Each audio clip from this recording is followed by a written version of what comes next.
지난주에는 12절까지 말씀을 배웠습니다. 10절 말씀을 우리 다시 한번 보시면은 이러므로 하나님의 자녀들과 마귀의 자녀들이 나타난다. 그렇게 말씀하면서 하나님의 자녀들과 마귀의 자녀를 비교를 합니다. 그러면서 무릇 의를 행치 아니하는 자 그리고 형제를 사랑치 아니하는 자는 하나님께 속하지 않았다. 즉 마귀의 자녀들이다 말씀하십니다. 그러면서 우리가 서로 사랑하자 말씀하시고 가인같이 하지 말자. 가인이 아벨을 미워했던 것처럼 그렇게 하지 말고 서로 사랑하자 말씀하십니다. 그리고 이제 13절부터 24절 오늘 말씀에서는 형제 사랑의 계명을 실천하는 하나님의 자녀들의 삶에 대해서 권면을 하고 계십니다. 13절 보니까 먼저 형제들아 세상이 너희를 미워하거든 이상히 여기지 말라 이렇게 말씀하고 있습니다. 악한 자에게 속한 가인이 의인 아벨을 증오했듯이 마귀의 자녀들은 하나님의 자녀를 미워합니다. 세상의 가치관과 하나님의 가치관은 다르기 때문에 하나님께 속한 우리를 세상은 싫어하고 미워하고 대적합니다. 요한복음 15장 18절 말씀을 보면요. 요한복음 15장 18절에서 세상이 너희를 미워하면 너희보다 먼저 나를 미워한 줄 알라. 너희가 세상에 속하였다면 세상이 자기의 것을 사랑할 텐다. 너희는 세상에 속한 자가 아니요 도리어 세상에서 나의 택함을 입은 자이므로 세상이 너희를 미워하느니라 이렇게 말씀하셨습니다. 너희는 세상에 속한 자가 아니라 세상에서 나의 택함을 입은 자들이다. 우리는 세상에서 예수 그리스도의 택함을 입은 그러한 자들입니다. 마치 애굽에서 하나님께서 약속의 백성 이스라엘 백성들을 모세를 통해서 이끌어낸 그 이스라엘 백성들처럼 우리를 세상 가운데서 택하여서 불러 모은 그런 사람들이 교회인 것입니다. 바로 우리가 그러한 사람들인 것입니다. 그렇기 때문에 마귀의 자녀들인 세상이 우리를 미워할 수밖에 없습니다. 우리가 예수님께 속했기 때문에 예수님을 미워하는 그들이 우리 또한 미워할 수밖에 없습니다. 요한복음 16장 2절에서는 사람들이 너희를 추배할 뿐 아니라 쫓아낸다라는 것이죠. 때가 이르면 물은 너희를 죽이는 자가 생각하기를 이것이 하나님을 섬기는 예라 아니라 죽이는 일까지 있을 것을 예수님께서는 말씀하셨어요. 심지어 너희를 죽이면서 이것이 하나님이 기뻐하시는 일이다 그렇게 말하면서 너희를 죽이고 추배하는 공동체 안에서 쫓아내는 그런 일들이 있을 것을 말씀하셨습니다. 요한복음 16장 33절에서는요 이것을 너희에게 이름은 너희로 내 안에서 평안을 누리게 하려 합니다.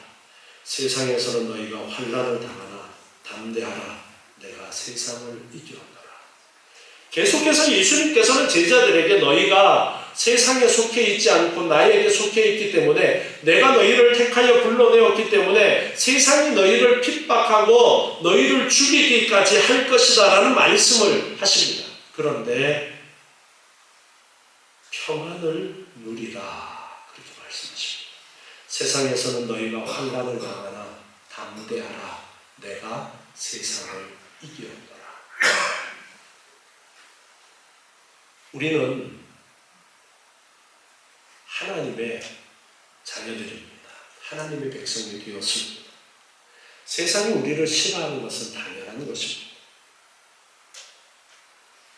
세상의 가치관과 우리의 가치관이 다르기 때문입니다. 세상 사람들이 우리를 좋아한다면 우리가 세상과 같은 길을 가고 있기 때문이 아닌가 우리는 생각해 보아야 됩니다. 세상이 우리를 싫어하는 것이 당연한 것입니다. 세상 사람들의 가치관과 우리의 가치관이 달라야 됩니다. 여러분의 가치관은 세상 사람들의 가치관과 달라야 됩니다. 세상 사람들은 이 땅에 썩어질 것에 가치를 두지만 우리는 영원한 하나님의 나라에 가치를 두는 그러한 사람들입니다. 하나님을 가장 소중히 여기는 그러한 사람들이기 때문에 세상 사람들과 같을 수가 없고 세상 사람들이 우리를 싫어하는 것이 당연합니다. 그런데 내가 세상을 이기었다 예수님께서 말씀하십니다.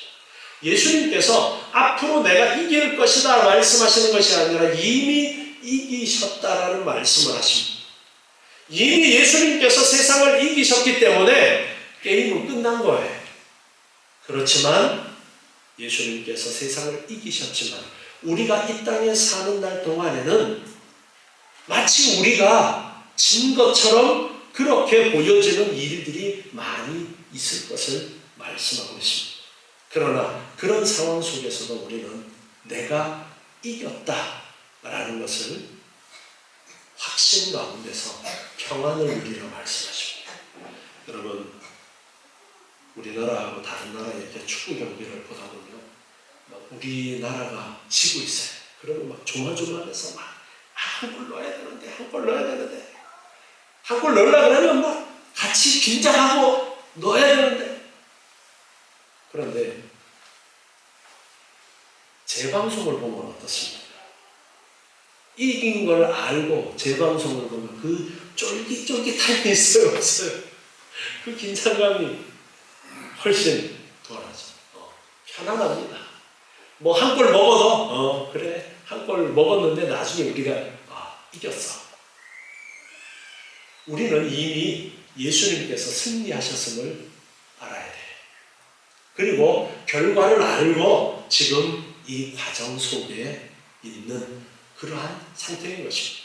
그래서 평안을 누리라 말씀하십니다. 세상이 우리를 핍박하고 우리가 환난을 당하여도 평안해라. 왜? 주님이 승리했기 때문이다. 그리고 너희는 세상 사람들이 가지고 있는 그런 가치관하고는 다르게 살아야 된다 말씀하고 있는 거예요.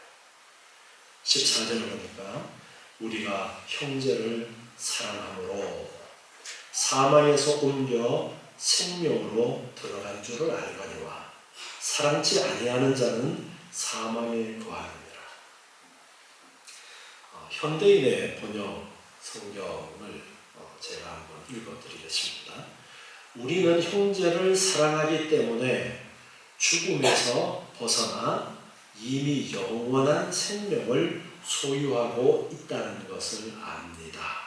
형제를 사랑하기 때문에 죽음에서 벗어나서 이미 영원한 생명을 소유하고 있다는 것을 압니다. 생명을 사랑하기 때문에 영원한 생명을 준다라는 그런 뉘앙스로 말씀하시는 것이 아니에요. 우리가 형제를 사랑하는 것을 보니까 내가 영생을 가진 사람이 맞구나. 나는 거듭난 사람이 맞구나. 나는 하나님의 자녀인 것이 맞구나. 그렇게 지금 말씀하고 있는 것입니다. 그러나 사랑하지 않는 사람은 죽음에 그대로 머물러 있는 것입니다. 형제를 사랑하는 그러한 마음을 가지고 형제를 사랑하는 삶을 사는 그런 삶의 모습이 있다면 내가 하나님의 자녀인 것이라는 것을 확신할 수 있다는 것을 말씀하고 있는 것입니다.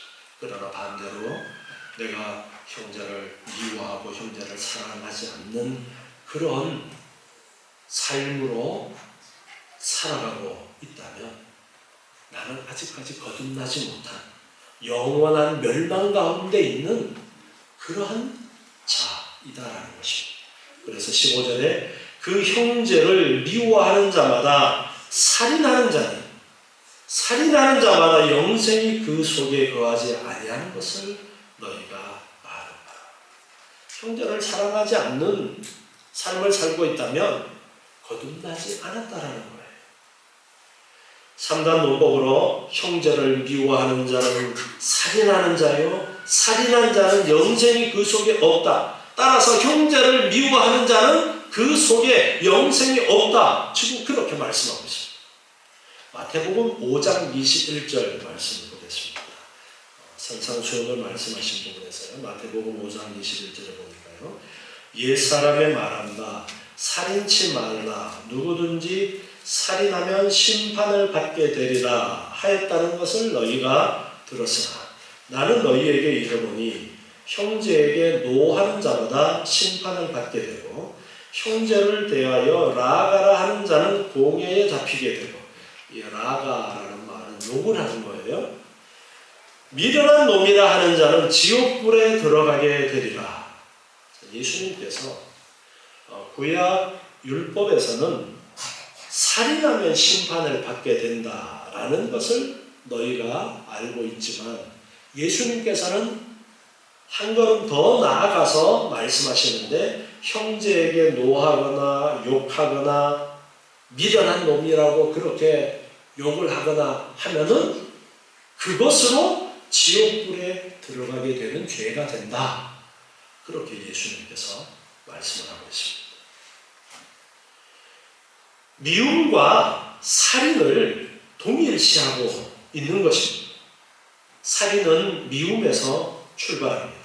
가인의 예와 같이 형제에 대한 미움의 극단적인 행동은 살인까지 이어집니다. 그 살인의 시작은 미움에서 시작되기 때문에 예수님께서는 미움을 살인의 행위와 동일시하고 있는 것입니다. 요한은 이 말씀에서 14절에 사랑치 아니하는 자를 미워하는 자로 다시 그렇게 말씀해서, 미워함이 곧 사랑치 않는 소극적 자세에 대한 적극적 반응이다라는 것을 말씀하고 있습니다. 형제 사랑에는 어떠한 회색 지대도 없다라는 것을 말씀하고 있어요. 사실 하나님 앞에는 하나님의 자녀와 마귀의 자녀, 형제를 사랑하는 자와 미워하는 자, 이 두 가지 인간밖에 없습니다. 그 중간은 없어요. 그래서 사랑하지 않는 것은 미워하는 것입니다. 하나님의 자녀가 아니라면 마귀의 자녀이고, 나는 사람의 아들이야, 그게 없다는 거예요. 마귀에게 속하지 않았으면 하나님께 속한 자이다라는 것을 말씀하고 있습니다. 구원받은 천국 백성은 형제를 사랑하는 삶을 살아야 한다는 것을 말씀하고 있어요. 열매가 있어야 된다는 거예요. 열매로 그 나무가 무슨 나무인지 안다라고 그랬죠. 그래서 형제를 사랑하는 삶의 열매가 구원받은 자에게는, 하늘나라 백성에게는 있어야 함을 말씀하십니다. 16절에 보니까 그가 우리를 위하여 목숨을 버리셨으니 우리가 이로써 사랑을 알고 우리도 형제들을 위하여 목숨을 버리는 것이 마땅하니라. 성도를 사랑해야 되는 이유로서 예수 그리스도의 우리를 향한 희생의 사랑을 말씀하십니다. 형제를 미워하고 살인하는 자들과 달리 예수님께서는 자신의 고귀한 목숨을 우리 죄인들을 위해서 버리셨습니다. 그래서 그 사랑을 알고 그렇게 말씀하고 있어요. 이 알고라는 단어는 경험적인 알물 이야기합니다.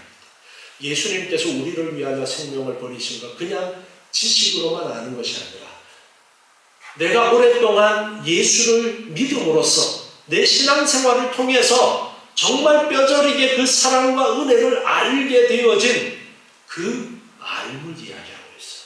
그래서 너희가 정말 예수님의 사랑을 알지 않느냐? 예수님의 사랑을 너희들이 경험해보지 않았느냐? 그렇게 말씀하고 있는 거예요. 그렇게 우리를 위하여 목숨을 버리신 예수님의 그 사랑을 알고, 그러니까 너희도 사랑해야 된다는 말씀하십니다. 마태복음 20장 28절에 보니까요. 마태복음 20장 28절에 인자가 온 것은 섬기려 함이 아니라 섬김을 받으려 함이 아니라 도리어 섬기려 하고 자기 목숨을 많은 사람의 대속물로 주려 합니다.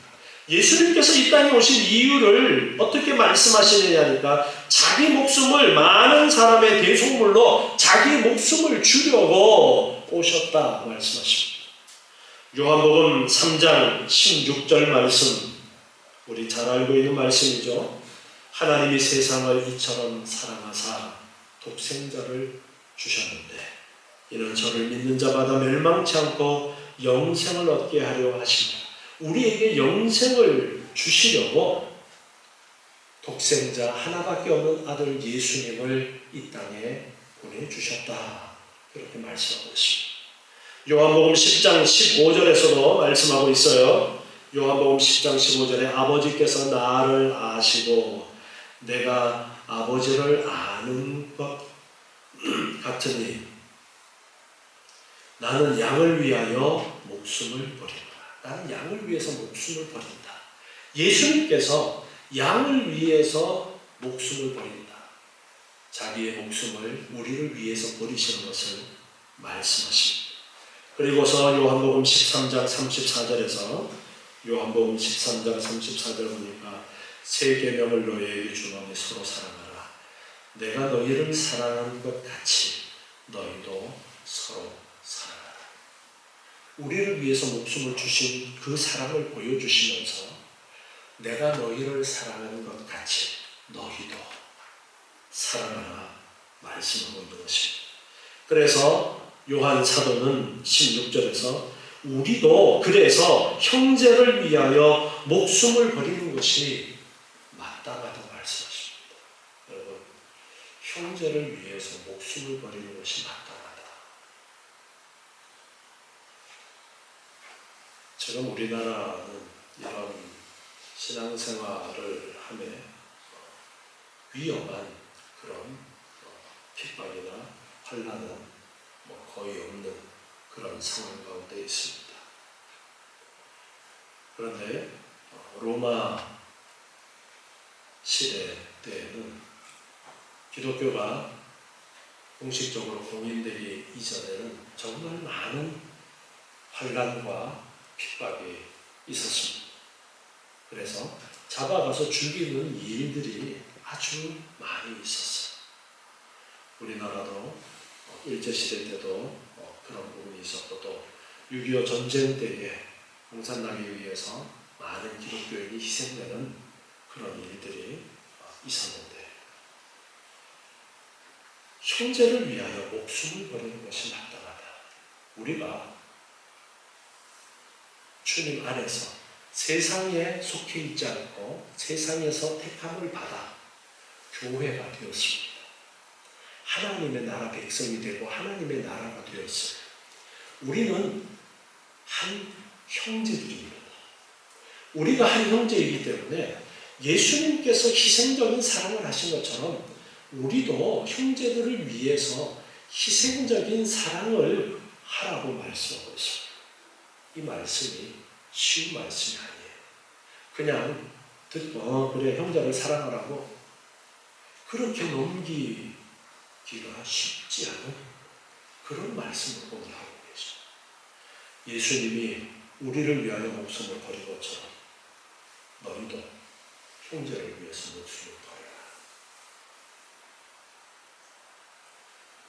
그렇게 환난이 극심할 때에는 교회라는 그 공동체는 정말 함께 죽고 함께 사는 공동체였습니다.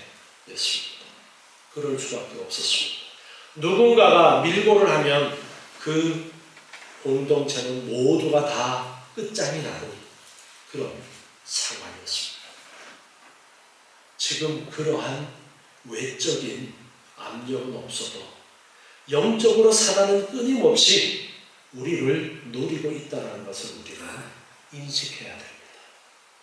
그렇기 때문에 지금 우리의 방어는 그런 외적인 육체적인 환난과 핍박에 대한 방어가 아니라 영적으로 우리를 무너뜨리려는 그러한 사단의 많은 공격에 대해서 우리가 함께 하나 되어서 방어를 하고 같이 힘을 북돋워주고 해야 하는 것이 우리의 현실이라는 것을 깨달아야 됩니다.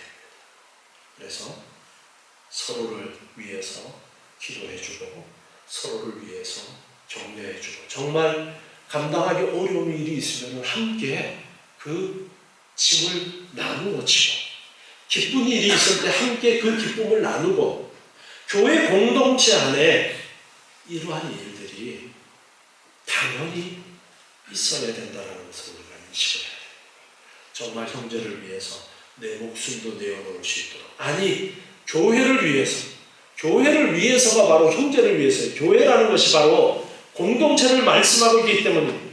교회를 위해서 다른 형제들을 위해서 내 목숨까지도 내어놓을 수 있는 그런 삶을 말씀하고 있습니다. 예수님이 그렇게 하신 것처럼 너희도 형제들을 위하여 목숨을 버리는 것이 마땅하다 말씀하십니다. 17절에 이어서 이렇게 말씀하십니다. 누가 이 세상 재물을 가지고 형제의 궁핍함을 보고도 도와줄 마음을 막으며 하나님의 사랑이 어찌 그 속에 거할까 보냐. 자, 사도 요한이 형제를 위해서 목숨을 내놓으라 말씀하고 나서 무슨 말씀을 하고 있느냐니까 물질에 대한 이야기를 합니다. 재물을 가지고 있으면서 형제의 궁핍함을 보아도 도와줄 마음을 막았다면 하나님의 사랑이 어찌 그 속에 거하겠는가. 여기 형제의 궁핍함이라는 것은 절대적인 빈곤을 이야기합니다. 일용할 양식같이 꼭 있어야 하는 일상적이고 기본적인 필요가 채워지지 못하는 그런 상황을 궁핍한 상황이라고 합니다. 상대적인 빈곤을 이야기하는 것이 아니에요. 절대적인 빈곤을 이야기하고 있습니다. 그래서 오늘날 교회 안에서도 구제를 하면서 상대적인 빈곤을 구제하려고 하는 것은 그것은 좀 더 우리가 생각을 해 봐야 될 부분입니다. 나는 좋은 집, 큰 집에 사는데 작은 집에 사는 사람이 내 구제의 대상이 되는 그런 것이 아니라 정말 일상적인 필요가 의식주의 결핍을 겪고 있는 그러한 사람들을 보면 당연히 도와주어야 된다는 거죠. 자, 그런데 우리가 과연 내 물질을 가지고 내 물질을 선뜻 내어놓아서 없는 궁핍한 자를 돕기 위해서 잘 할 수 있는가? 목숨을 내어놓으라고 말씀하시고 나서 정말 실제적인 부분을 말씀하고 있는 거예요. 형제의 궁핍함을 보고도 도와줄 마음을 막는다면 하나님의 사랑이 그 속에 있는 사람이 아니라는 겁니다. 초대 예루살렘 교회에서 성도들은 자신의 소유를 팔아서 사도들에게 가지고 왔습니다. 그리고 사도들은 그 재물을 가지고 공동체에 필요한 사람들에게 나누어 주었습니다. 사도행전 4장에 보면 그 일들을 기록을 하고 있는 것을 볼 수가 있습니다. 이처럼 내 가지고 있는 것을 내어서 나누어 주는 그 일을 해야 된다 말씀이십니다. 신명기 15장 7절부터 말씀을 보겠습니다. 신명기 15장 7절입니다.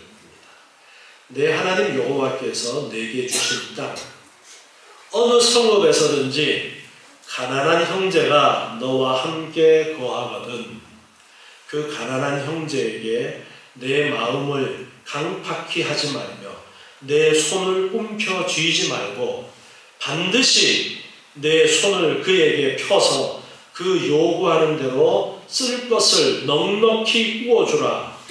삼가 너는 마음에 앙념을 품지 말라. 곧 이르기를 제7년 면제년이 가까웠다 하고 내 궁핍한 형제에게 악한 눈을 들고 아무것도 주지 아니하면 그가 너를 여호와께 호소하리니 내가 죄를 얻을 것이라.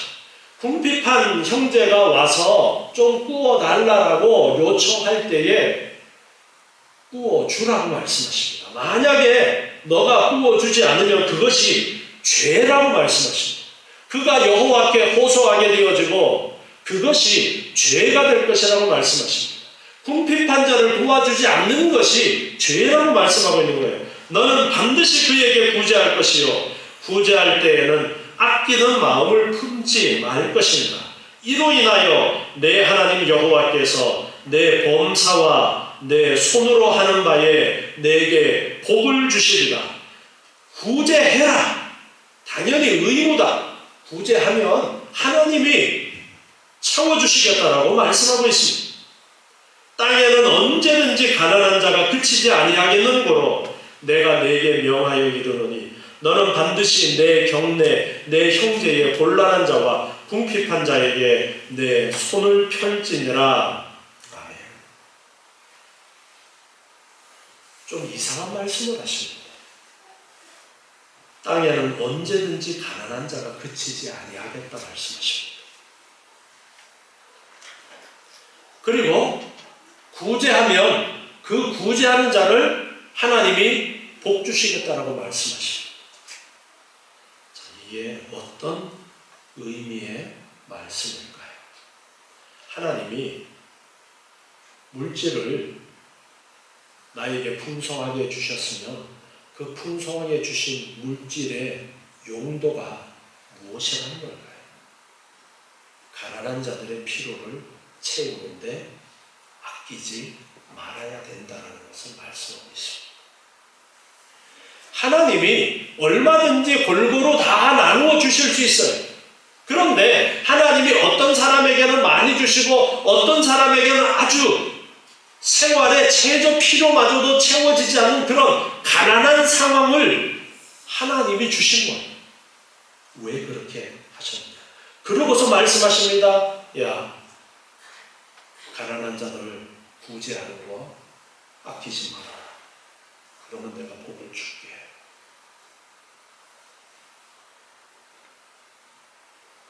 이게 무슨 뜻으로 말씀을 하는 것인가? 물질을 누가 주신다는 거예요? 하나님이 주신다는 거예요. 하나님이 주인이시다는 거예요. 하나님이 주장하고 계신다라는 것을 말씀하고 있습니다. 그래서 하나님의 뜻을 따라 그 물질을 사용하는 자에게 하나님께서는 넘치도록 복을 주시겠다라는 것을 말씀하고 있는 것입니다. 모든 것이 하나님의 것인데 하나님께서 우리에게 많이 맡겨주셨으면 많이 맡겨주신 그것을 가지고 없는 자들을 도와야 된다는 것을 말씀하고 있습니다. 하나님이 이스라엘 백성들한테 땅을 이제 나눠주십니다. 그런데 땅을 나눠주시는데 누구한테는 땅을 안 주셨어요? 레위 지파한테는 땅을 안 주십니다. 자, 하나님이 물질을 어떤 사람에게 많이 주시고 어떤 사람에게는 안 주신 상황하고 똑같은 상황입니다. 그러면서 레위 지파에게 땅을 나눠주시지 않으면서 뭐라고 말씀하시냐 그러면 레위 지파에게는 내가 너희의 유업이다 말씀하십니다. 자, 내가 너희의 유업이다 말씀하셔요. 그러니 너희는 어떻게 살아라 말씀하셔요?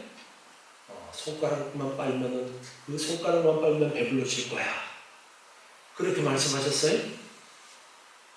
이스라엘 백성들한테 말씀하십니다. 너희는 뭘 드리라고요? 11조를 드려라. 11조를 레위 지파에게 주도록 그렇게 명령하셨어요. 아니, 하나님이 그냥 레위 지파한테 다른 지파보다 좀 더 많이 주시지 왜 굳이 다른 지파들한테는 많이 주시고 레위 지파한테는 하나도 안 주시고 다른 지파들한테 11조를 내라고 해서 자 11조 11지파가 11조 내면은 몇 개예요? 11개죠. 그러면 12지파는 몇 개 갖고 있어요? 계산이 잘 안 되시는구나. 10개 중에 1개 11조 냈어요. 그럼 몇 개 남았어요? 네? 9개 남잖아요. 9개 남아있고 레위지파는 몇 개 갖고 있어요? 11개를 갖고 있어요. 누가 더 많이 갖고 있는 거예요? 레위지파가 더 많이 갖고 있어요. 이게 하나님이 하시는 방법이었어요. 하나님이 그렇게 하라는 거예요. 그런데 이 명령대로 잘 해요, 안 해요? 안 해요. 그래서 어떻게 됩니까? 나라가 망해버립니다. 자, 가난한 자를 나눠주는 것도 똑같아요. 하나님이 어떤 사람에게는 안 주고 어떤 사람에게는 많이 주셨어요. 그러고서 많이 준 사람에게 너 가난한 자들에게 나눠줘야 돼. 이거 의무야. 안 나눠주면은 죄야. 그런데 나눠주면 하나님이 복을 주신 거예요. 자, 11조에 대해서 뭐라고 말씀하셨어요? 11조 하면 뭐라고 그랬어요? 도둑놈이라고. 하나님의 것을 너가 도둑질했다고. 그런데 11조 잘하면 어떻게 해주신다고요? 쌓을 곳이 없도록 물질에 복을 주시겠다라고 그렇게 가르쳐주고 있어요. 이렇게 하나님께서 그냥 다 똑같이 나눠주실 수도 있는데 누구에게는 더 많이 주시고 누구에게는 적게 주신 이 상황이 언제든지 가난한 자들은 계속 있을 것이다. 우리를 시험하시는 거예요. 우리가 하나님의 명령을 따라 살아가면서 그 삶을 통해서 그 순종을 통해서 하나님이 복 주시는 것을 체험하도록 하시는 거예요. 그래서 형제를 위해서 목숨을 버리는 것이 마땅하다. 예수님이 우리에게 그렇게 한 것처럼. 그러면서 물질을 가지고 도와주어야 된다고 말씀하고 있습니다. 잠언 19장 17절 말씀을 보면요. 잠언 19장 17절에서 가난한 자를 불쌍히 여기는 것은 여호와께 꾸이는 것이니 그 선행을 갚아 주시리라 말씀하십니다. 반드시 구제한 것에 대해서 그 선행을 하나님이 갚아 주신다라고 분명하게 말씀하고 계십니다. 오늘 본문 다시 요한일서 3장 18절 보니까요. 자녀들아 우리가 말과 혀로만 사랑하지 말고 오직 행함과 진실함으로 하자. 말로만 하지 말고 정말 진실함으로 사랑하자 말씀하십니다. 정말 형제를 위해서 목숨을 버릴 수 있는 그런 사랑, 형제의 부족함을 보고 내 가지고 있는 것을 내어놓을 수 있는 그런 행함을 하자라고 말씀하십니다.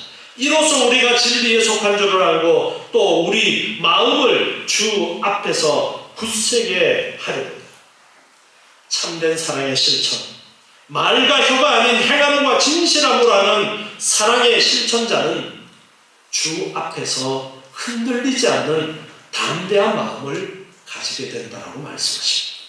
성도는 하나님의 계명이 자신의 삶 속에서 가감없이 능력 있게 실현되는 모습을 경험할 때에 자신이 그리스도에게 속했다라는 내적 확신을 가지게 된다는 거예요.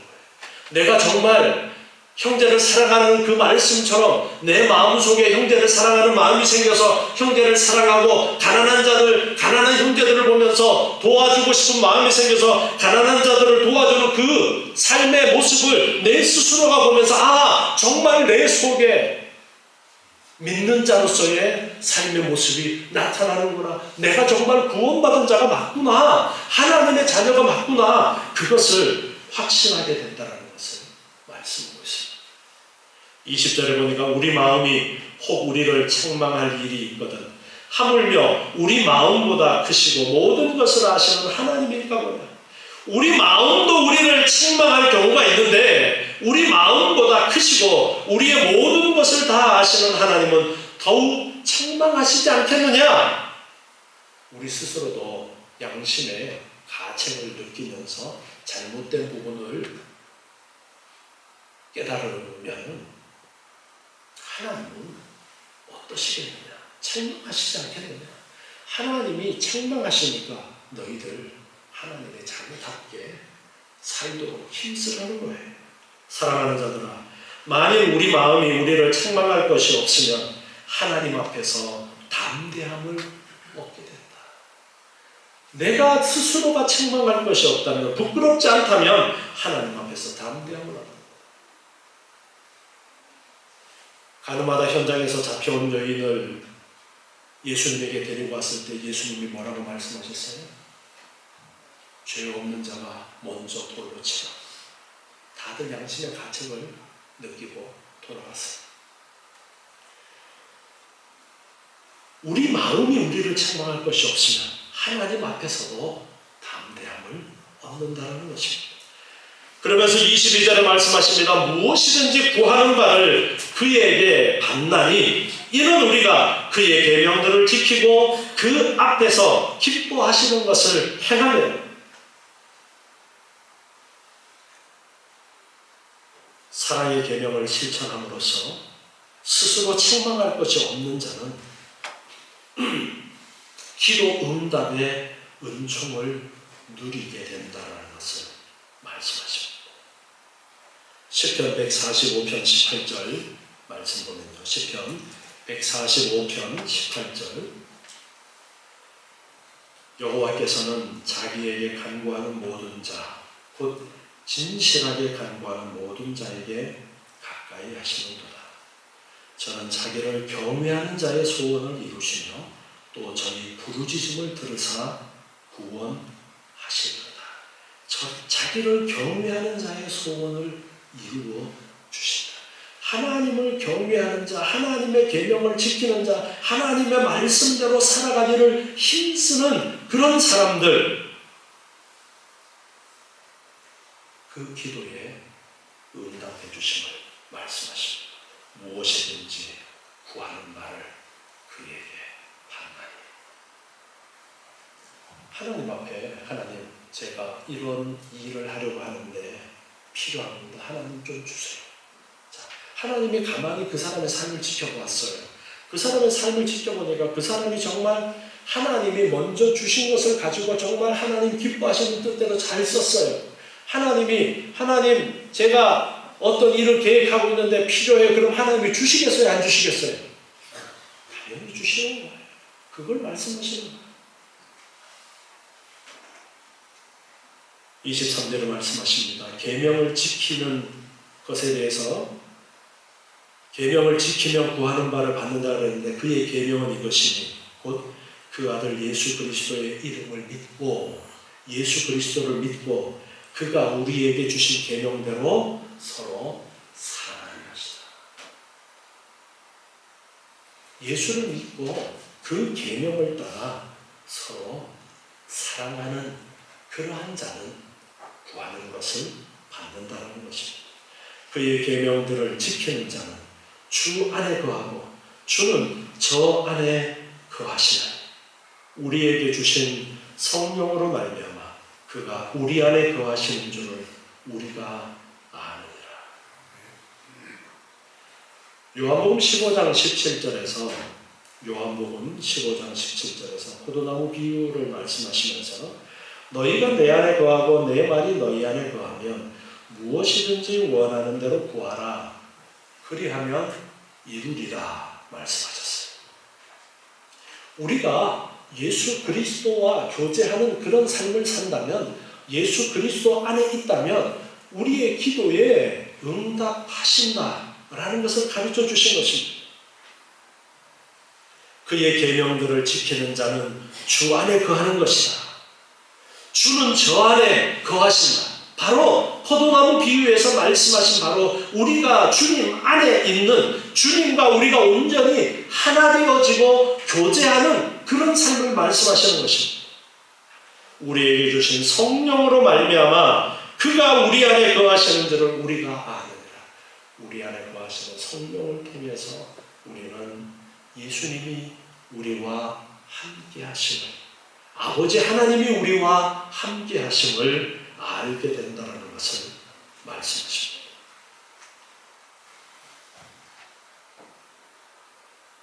주님이 말씀하신 개념, 예수님을 믿고 서로 사랑하라. 형제를 위해서 목숨을 내놓는 사람, 형제를 위해서 내 재산을 내놓을 수 있는 사람, 하나님의 명령을 따라서 내 재산의 10분의 1을 하나님께 드릴 수 있는 그러한 삶. 이것이 하나님을 인정하고 하나님 안에 거하는 거듭난 자에게 나타나는 삶의 모습이라는 것을 말씀하면서 너희도 예수님 알지 않느냐? 너희들 예수님 경험하지 않았느냐?